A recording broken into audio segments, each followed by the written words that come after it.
In this video, I'm going to talk to you guys about 7 unorthodox ways to attract wealth into your life right now. Let's jump straight into the video. Number 1, stop thinking like a consumer. Start thinking like an owner. Broke minds ask, what can I buy? Rich minds ask, what can I build, control, or cash flow? Ownership energy pulls wealth towards you.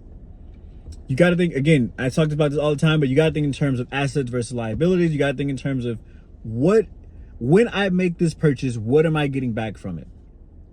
And if the answer is not money, then it's not an asset, right? In terms of finances, in terms of stuff like that. Now, obviously, when you think about wealth, it's not necessarily just money. However, in this case right now, we're talking about money only. So when you make a purchase, is that getting you more money, or is it just taking the money away from you and you never see it again, right? Obviously, there's emotions, there's joy, there's peace, there's all that stuff that buying stuff or, doing that stuff can do. Sure. We're not talking about that stuff in this video, though. We're just talking about straight up dollar for dollar, right? Number 2, you make money your servant, not your God. Money should never be your God.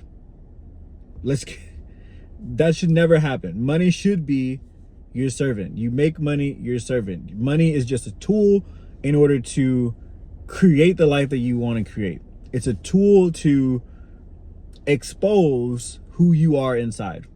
That's all it does. The second you worship money, it owns you.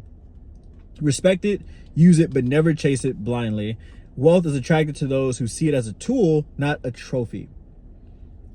Ooh, that's huge. Wealth isn't meant to just be sitting in a bank account, like just to say, oh, I have so much money, blah, blah, blah. Like that's not the purpose of it. And I don't believe that God is going to give it to you if you're just going to use it as something that sits in a bank account. I think God's going to give it to the person who is using it as a tool. I don't know if you know the parable in the Bible where each person is given a talent. The person who dug a hole and put the money or put the talents in the hole, when he came back,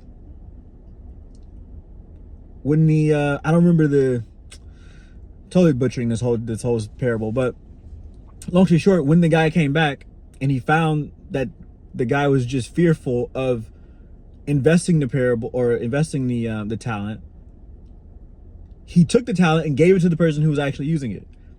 Money isn't something that you just dig a hole with and hide it forever. You're supposed to use it, and you're supposed to use it to get more or use it to invest in a different sense. And it doesn't necessarily have to be for money necessarily. It doesn't have to be to take $1 and make it into $5, or it can be for other stuff. You can give it to the poor. There's so many different things that you can do with money, right?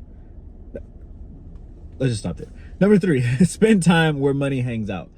Wealth is social. It lives in certain rooms, events, networks, and industries. Get in the rooms. Even if you feel like an imposter, environments alter bank accounts. Who you are is directly influenced by who you hang around, right? And so if you want to make more money, if you want to create more wealth, change the rooms that you're a part of. There's clubs in every city where you can spend money to be a part of, to be around high influential people in your city, in your neighborhood. Look them up, find them. There's societies, and I'm not talking about secret societies and all that crazy conspiracy type stuff, although that's a different conversation for a different day.